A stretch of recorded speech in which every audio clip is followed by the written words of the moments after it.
जी हाँ दोस्तों, एफआईआर की जरूरत किसी को भी और कभी भी पड़ सकती है।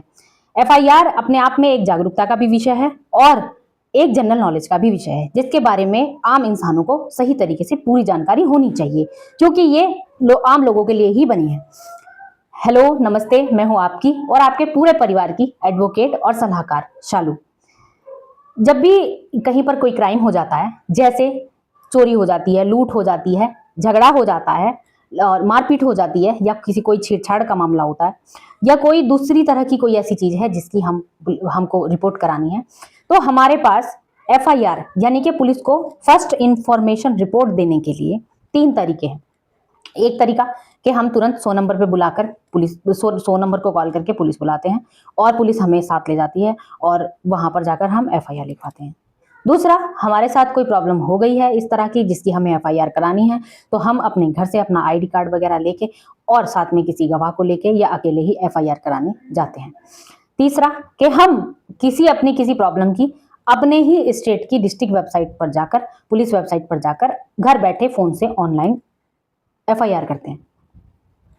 सबसे पहले आते हैं कि अगर हम अपने घर से एफआईआर कराने जा रहे हैं, जब हम घर से जा रहे हैं तो हम एक एप्लीकेशन लिख कर लेके जाते हैं कि जिसमें हम एसएचओ जी से रिक्वेस्ट करते हैं कि एसएचओ महोदय जी, मैं निवेदन है कि मैं ये आदमी हूँ और मेरा यहाँ का एड्रेस है और आज के दिनांक में इस समय मेरे साथ ये प्रॉब्लम हो गई है और आप मेरी रिपोर्ट दर्ज करने की कृपा करें। ऐसे करके एक एप्लीकेशन हम लेकर जाएंगे। जनरली जैसे हम खसरा खतौनी लेने के लिए या छुट्टी लेने के लिए या किसी भी काम करने के लिए जनरली एप्लीकेशन लिखते हैं, इसी तरह हमको ये एप्लीकेशन लिखनी है, ये लेकर जानी है। वहां जाकर अगर हमारी एप्लीकेशन एक्सेप्ट होती है और हमारी एफआईआर लिखी जाती है और हमको एफआईआर लिखवाने के लिए बिठाया जाता है कि बैठिए आपकी एफआईआर लिखी जाएगी, उससे पहले एक और कंडीशन हो सकती है कि आपकी एफआईआर लिखी ही ना जाए, आपको एफआईआर लिखने से ही मना कर दिया जाए, तब आप क्या करेंगे? तो आप सबसे पहले क्या करेंगे, आप वापस घर आएंगे शांति से और आने के बाद आप अपना पूरा मैटर एक फॉर्मेट में, एक फिक्स फॉर्मेट में, एक उसमें लिखेंगे पेपर्स में, 4 5 10 20 जितने भी पेपर बने, और उन सबको सही तरीके से उनके साथ जो आपके साथ पास कुछ सबूत हैं, 2 4 जरूरी हैं और आपके पास हैं, आप भेजना चाहते हैं, आप उनको लगाकर और उनको वहां के एसपी के साथ पास पोस्ट कर दीजिए। वहां पर एसपी ऑफिस से जल्दी कार्रवाई हो जाएगी। 1% अगर वहां से भी नहीं होती है तो मजिस्ट्रेट के कार्यालय में, अपने यहाँ के मजिस्ट्रेट के कार्यालय में जाइए, अपनी प्रॉब्लम को लेकर एक पेपर फॉर्मेट में लिखकर जिसमें 2 4 10 पेज लिखे हों, और वहां जाकर आप डायरेक्टली उसको सबमिट कर सकते हैं। वहां पर तो कार्रवाई होगी ही होगी। अब चलिए, आपकी पुलिस स्टेशन में ही मान ली गई है और आपकी एफआईआर के लिए पुलिस वालों ने आपको बिठा लिया है कि ठीक है साहब, बताइए आपके साथ क्या क्या हुआ। पहले वो आपसे आपकी कुछ जनरल इंफॉर्मेशन पूछेंगे, आपका नाम, पता, एड्रेस, आपके साथ क्या हुआ, किस समय हुआ, आप कहाँ थे, आपका क्या क्या नुकसान हुआ, क्या समस्या हुई, क्या बात हुई। उसके बाद वो आपसे डिटेल पूछेंगे कि जो आपके साथ घटना हुई उसकी आपको थोड़ी डिटेल देनी है। तो यहाँ पर सबसे मेन पॉइंट है ध्यान से सुनने वाला, कि आप जो भी एफआईआर वहां बैठकर लिखवा रहे हैं वो एफआईआर इतनी इंपॉर्टेंट है कि उस एफआईआर के बेस पे ही जांच होगी, उस एफआईआर के बेस पे ही धाराएं लगेंगी, उस एफआईआर के बेस पे ही केस चलेगा, सब चीज उस एफआईआर के बेस पे ही होगी। अगर आपकी एफआईआर स्ट्रांग है तो मान लीजिए आपका केस स्ट्रांग ही बनेगा। कहने का मतलब ये है कि जो भी आपके साथ हुआ है, पुलिस और न्यायालय के सपोर्ट के लिए आपको धीरे धीरे करके सोच समझ के पूरा डिटेल में बताना है और सही से बताना है, कोई भी पॉइंट नहीं छोड़ना है। अगर आप भूल गए और आपने गलती से कोई पॉइंट छोड़ दिए जो कि बहुत जरूरी थे, बाद में केस भी हो गया, तो आप बाद में कहते मतलब बाद में बहुत मुश्किल हो जाती है, उनको बहुत ही ज्यादा मुश्किल हो जाती है कि वो चीजें केस में ऐड हो सके। इसलिए आपको जो भी करना है, जैसे भी करना है, जो भी आपके साथ हुआ है वो सब चीजें एफआईआर में डिटेल से शांति से बैठ के लिखवा दीजिए। लिखवाने से पहले एक बार अपने दिमाग पर जोर डालिए और ये याद कीजिए कि आपको क्या क्या लिखवाना है, क्या क्या हुआ है। ठीक है, आपकी एफआईआर हो गई है। अब पुलिस उसको अपने सिस्टम में चढ़ा लेगी और उसके बाद वो एफआईआर बन जाएगी। फिर आगे की कार्रवाई पुलिस करेगी। जब तक एफआईआर नहीं होती, जब तक वो सिस्टम में नहीं चढ़ती, तब तक वहां पर किसी भी मैटर में समझौता हो सकता है। पुलिस अधिकतर मामलों में कोशिश करती है कि लोगों का आपस में समझौता हो जाए। लेकिन अगर समझौता नहीं होता है और पुलिस की जो एफआईआर आपने लिखवाई है वो एफआईआर सिस्टम में चढ़ जाती है, फिर वो एफआईआर अगर क्रिमिनल केस की है तो वो वापस नहीं ली जा सकती। खैर, अभी हम दूसरी बात पे आते हैं कि अगर हमको एफआईआर की एप्लीकेशन लिखनी है और एफआईआर हमको किस किस सीरियल में लिखवानी है, खुद लिखनी है क्योंकि एसपी साहब को भेजनी है, तो हम कैसे लिखेंगे? इस चीज का एप्लीकेशन का फॉर्मेट और इन दोनों का परफॉर्मा मैं आपको इस वीडियो के लास्ट के क्लिप में दे दूंगी। अब अगर आप घर पे हैं और आपको आपके स्टेट ने ये फैसिलिटी, लगभग सभी स्टेटों ने ये फैसिलिटी दे रखी है कि आप घर बैठे एफआईआर कर सके। आप अपने फोन से, लैपटॉप से खुद या अपने किसी और पढ़े लिखे, अपने से ज्यादा पढ़े लिखे जो फोन चलाना बहुत अच्छे से जानता हो और इंग्लिश वगैरह काफी ठीक ठाक से जानता हो, तो आप उसको बोल सकते हैं और उसके साथ बैठ के आप अपनी एफआईआर फोन से भी दर्ज कर सकते हैं। दर्ज करने के बाद जैसे ही आपको समय मिले आप अपनी उस एफआईआर को लेकर नजदीकी पुलिस स्टेशन में भी आपको जाना है। एफआईआर होने के बाद पुलिस इन्वेस्टिगेशन करती है, एफआईआर बन गई है, पुलिस छानबीन करती है, छानबीन करने के बाद अपनी रिपोर्ट सबमिट करती है, उसके बाद केस हो जाता है। जो लोगों का मेन सवाल होता है वो यही होता है कि जब हम एफआईआर कराने जा रहे हैं तो जो एप्लीकेशन लिखी जाएगी वो किस तरह से लिखी जाएगी, और अगर हमको एसपी साहब को खुद ही अगर पुलिस ने हमारी एफआईआर नहीं लिखी है, हमारी कहीं भी सुनी नहीं जा रही है और हमको एफआईआर, एसपी साहब को एफआईआर देनी है, तो हम उसे किस तरीके से, किस फॉर्मेट में लिखें कि वो दी जाए। देखिए, फॉर्मेट लगभग सबके एक जैसे होते हैं। मेन मैटर है कि आपको वहां पर एक एक लाइन करके, एक एक बिंदु करके क्या क्या आपके साथ हुआ है वो सब पूरा लिखना है, डिटेल में लिखना है, क्योंकि उसी पे केस चलेगा।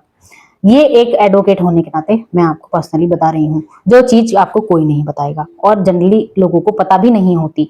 इतना डीपली लिखवाना होता है एफआईआर को कि क्राइम का सही तरीके से पता लग सके और सब चीजें बाद में आप ये ना कहें कि साहब मेरे साथ तो ये भी हुआ था, इसको भी ऐड कर लो, मेरे साथ तो ये भी हुआ था, इसको भी ऐड कर लो, फिर कोई ऐड करेगा नहीं। एक और बात, अगर आपको लगता है कि आपकी किसी ने एफआईआर कर दी होगी, आपके साथ आज या कल परसों कभी ऐसी कोई घटना हो गई है कि कहीं ऐसा तो नहीं कि सामने वाले ने आपकी एफआईआर कर दी हो, तो वो भी आप अपने घर बैठे अपने फोन से पता कर सकते हैं। अपने स्टेट की, अपने डिस्ट्रिक्ट की वेबसाइट पर, पुलिस वेबसाइट पर जाकर आप वहां की इस हफ्ते में हुई पूरी एफआईआर चेक कर सकते हैं, एक दिन में हुई पूरी एफआईआर चेक कर सकते हैं। वहां पे वो डेट का ऑप्शन देता है कि किस डेट में से किस डेट की आपको चाहिए, किस पुलिस स्टेशन की चाहिए, किस जिले की चाहिए, तो वो आपको एक एक करके दे देगा कि किस किस के खिलाफ कौन कौन सी एफआईआर हुई है। अगर आप स्पेशली अपना नाम डालकर भी चेक करेंगे तो वहां से भी आपको पता चल जाएगा। उसके बाद अगर आपको प्रिंट निकालना हो किसी का भी, तो आप वहीं से, अगर आपके खिलाफ कोई एफआईआर है और आपकी एफआईआर आपको ढूंढनी है, आपने नाम डाला, डेट डाली, नंबर डाला, आपको मिल गई, मिलने के बाद आप वहां से ही उसका प्रिंट आउट भी निकाल सकते हैं। इसी तरह मैं लाती हूँ जागरूकता वाली वीडियोस, चाहे वो बच्चों के लिए हो, टीनेजर्स, किशोर बच्चों के लिए हो, और या क्राइम से रिलेटेड हो, या बच्चों या फैमिली की अवेयरनेस से रिलेटेड हो। तो अगर आपको मेरी ये वीडियो पसंद आई हो तो मेरी वीडियो को लाइक कीजिए और आगे इसी तरह की जनरल अवेयरनेस की और जीवन में जरूरी बातों की, जो हमें जरूरी ही है कि पता होनी चाहिए, ऐसी और वीडियो उसको देखने के लिए मेरे चैनल को लाइक कीजिए, सब्सक्राइब कीजिए।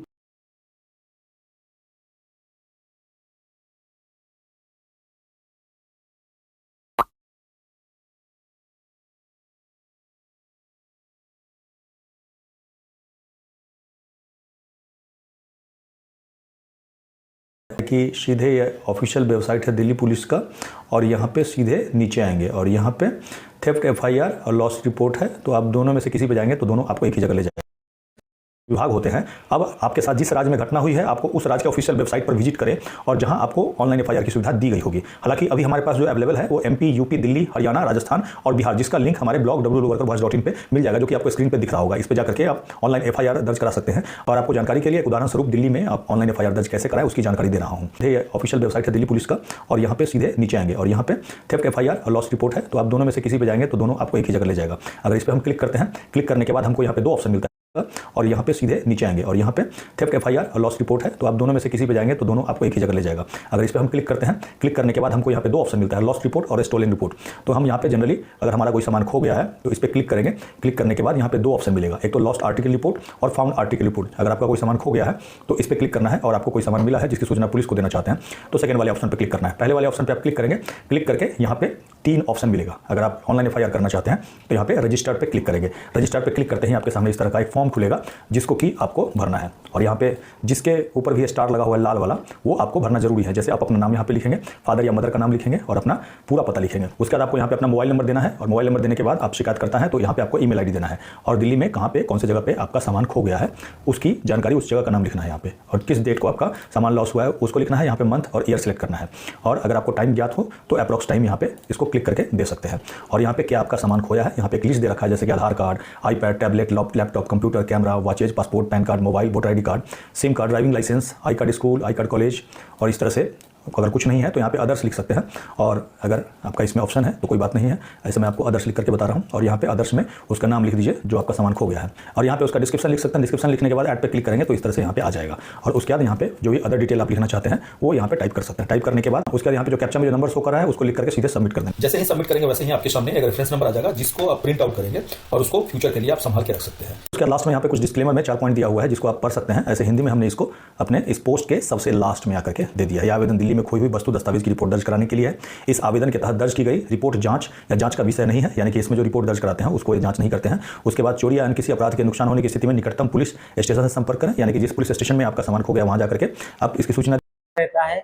जो कि कहीं कोई व्यक्ति हमारे नाम जिससे बात विवाद हुआ वो हमारे ऊपर एफआईआर तो नहीं कर दिया है, तो उसको अगर आप चेक करना चाहते हैं तो उसको गूगल क्रोम की हेल्प से आप चेक कर सकते हैं। उसके लिए वेबसाइट है CCTNS, इसकी वेबसाइट ओपन होगी। यहाँ पर आपको इसी फर्स्ट वेबसाइट पर आपको क्लिक कर देना है और यहाँ क्लिक करने के बाद यहाँ पे पॉपअप आएगा, इसको क्लोज कर दीजिएगा सूचना और यहाँ से अपना मोबाइल नंबर और OTP और उसके बाद कैप्चा फिलअप करके आपको लॉगिन पर क्लिक कर देना है।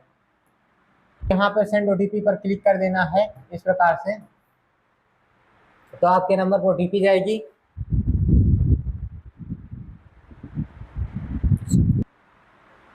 लॉगिन पर क्लिक करने के बाद आपके सामने ऐसा डैशबोर्ड ओपन हो जाएगा। यहाँ पर आपको प्रोक्लेम्ड ऑफ फ्रेंड इस पर क्लिक कर देना है और यहाँ से आपको अपना नाम और स्टेट चूज कर लेना है। सारा फॉर्म फिलअप कर देंगे तो यहाँ पर आपको सारी डिटेल्स को फिलअप कर देना है और आपको यहाँ पर सर्च पर क्लिक करके आपके सामने एफआईआर हुआ है या नहीं हुआ है आप पता कर सकते हैं। ठीक है दोस्तों, अपना ख्याल रखिए। तब तक के लिए बाय बाय, टेक केयर।